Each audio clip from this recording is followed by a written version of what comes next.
Hello കൂട്ടുകാരെ, നല്ല അടിപൊളി ഫ്രഷ് പെട്ടക്കണ ഒരു അയക്കൂറ കൂട്ടനെ കിട്ടിയിട്ടുണ്ട് കേട്ടോ. അപ്പോൾ ഇന്ന് ഇവൻ നമുക്കൊന്ന് കറിയാക്കണം. അപ്പം നേരെ പോവാം. സംഭവം നല്ല ചൂടായ ഒരു ചട്ടിയിലേക്ക് നമ്മൾ അല്പം വെളിച്ചെണ്ണ ഒഴിച്ചു കൊടുത്തിട്ടുണ്ട്. അതിലേക്ക് അല്പം ഉലുവ ഇട്ട് കൊടുത്തിട്ടുണ്ട് കേട്ടോ. അപ്പോൾ ഉലുവയ്ക്ക് ഒന്ന് ചൂടായി വന്നതിന് ശേഷം നമുക്ക് നേരെ അതിലേക്ക് ഇഞ്ചി വെളുത്തുള്ളി സ്ലൈസ് ആക്കിയത് ഇതങ്ങോട്ട് ഇട്ട് കൊടുത്തിട്ടുണ്ട്. ഓക്കെ, അപ്പോൾ സംഭവം ഒന്ന് മുരിഞ്ഞ് വരുന്നവരെ നമുക്കൊന്ന് കാത്തിരിക്കാം. ജസ്റ്റ് നമുക്കൊന്ന് അടച്ച് വെക്കാം. സംഭവം ഏകദേശം ഒരു 5 മിനിറ്റ് കഴിഞ്ഞിട്ടുണ്ട് കേട്ടോ. അപ്പോൾ നല്ല അടിപൊളിയായി ബ്രൗണായി വന്നിട്ടുണ്ട്. സംഭവം സെറ്റായി.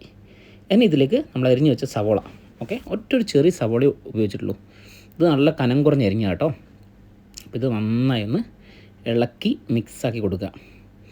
സംഭവം കണ്ടോ നല്ല സെറ്റായതിനു ശേഷം നമുക്ക് അല്പനേരം ഇതും ഒന്ന് അടച്ച് വെച്ച് വേവിക്കാം. ഒരു 10 മിനിറ്റ് ഇരുന്നോട്ടെ. അല്പം ഉപ്പും കൂടി ചേർത്ത് കൊടുത്തിട്ടുണ്ട് കേട്ടോ.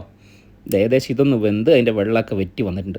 ഈ സമയം നമുക്ക് പൊടികൾ, അപ്പോൾ കാശ്മീരി മുളക് പൊടിയും സാദാ മുളക് പൊടിയും നമ്മൾ ചേർത്ത് കൊടുത്തിട്ടുണ്ട്. അല്പം മഞ്ഞൾപ്പൊടി ഇട്ട് കൊടുത്തിട്ടുണ്ട്. ഇത് സംഭവം നന്നായി ഒന്ന് മിക്സ് ചെയ്ത് സെറ്റാക്കണം. ഒരല്പം കുരുമുളക് ഇട്ടിട്ടുണ്ട് കേട്ടോ, അതിൻ്റെ ഒരു ഫ്ലേവറിന് വേണ്ടി. സംഭവം ഇതാണ്ടേ എണ്ണയിൽ നന്നായി പൊടിയൊക്കെ ഒന്ന് മൂപ്പിച്ച് റെഡിയാക്കിയതിന് ശേഷം മറ്റുള്ള ഇൻഗ്രീഡിയൻസ് ആയ തക്കാളി, പച്ചമുളക്, കരിവേപ്പില ഈ സാധനം ഇട്ട് കൊടുക്കുക. അതിനുശേഷം നമുക്കിതിലേക്ക് ആവശ്യത്തിന് വെള്ളം കൂടി ഒന്ന് ഒഴിച്ചു കൊടുക്കാം. സംഭവം നന്നായി ഒന്ന് മിക്സ് ചെയ്ത് നല്ല ഒന്ന് തിളക്കട്ടെ കേട്ടോ. തിളച്ച് സംഭവം ഒന്ന് റെഡിയായി വരുമ്പോൾ നമുക്ക് ഇതിലേക്ക് മുന്നേ നമ്മൾ അരച്ച് റെഡിയാക്കി വെച്ച അരപ്പ്. അപ്പം അരപ്പ് എന്ന് പറയുമ്പോൾ നമ്മൾ തേങ്ങ, ജീരകം ഇത്രയും മാത്രം ഉപയോഗിച്ചിട്ടുള്ളൂ കേട്ടോ. അപ്പോൾ ഒരു കുടംപുളി ഇട്ട് കൊടുത്തിട്ടുണ്ട്. സംഭവം അരപ്പൊക്കെ ചേർത്ത് അരപ്പൊക്കെ ഒന്ന് നല്ല തിളച്ച് റെഡിയായി വരുമ്പോൾ നമ്മൾ കട്ട് ചെയ്ത് കഴുകി ക്ലീനാക്കി വെച്ച് നമ്മുടെ ഒരു സാധനം ഉണ്ടല്ലോ, സാക്ഷാൽ അയക്കൂറ. എന്താ ഒരു ഫ്രഷ്നെസ്! ആ സാധനത്തിൻ്റെ സ്ലൈസ് കണ്ടാൽ തന്നെ നിങ്ങൾക്ക് തിരിയും. ഉണ്ടോ, നല്ല അടിപൊളി സാധനം ഇട്ടങ്ങോട്ട് കൊടുക്കുക.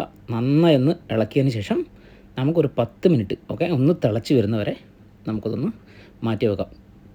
തിക്കൊന്ന് കൂടിയാറാൻ ഞാൻ അല്പം വെള്ളം കൂടി ചേർത്തിട്ടുണ്ടോ. അപ്പം ബൈ.